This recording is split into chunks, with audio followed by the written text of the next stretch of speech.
चला मंडळी, संध्याकाळचे वाजल्यात आता 7 आणि हे बघा यांच्यासाठी काय बनवलं आहे. जेवण तर नंतर जेवणार, पहिला ते आम्हाला सँडविच पाहिजे. त्यांच्यासाठी बघा ग्रीन चटणी वगैरे बनवले.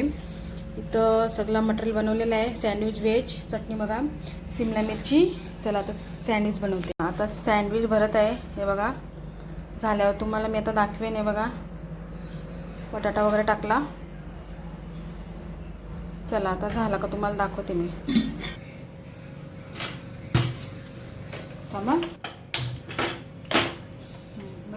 चला या सँडविच खायला रेडी. हा बघा या गरमागरम सँडविच खायला मंडळी. बघा वाफा निघतं बघा. हा हा हा. चला सॉस टाकलेला आहे, मस्त चटणी. या खायला व्हेज सँडविच मंडळी. मस्त चीज टाकलंय. चला या खायला.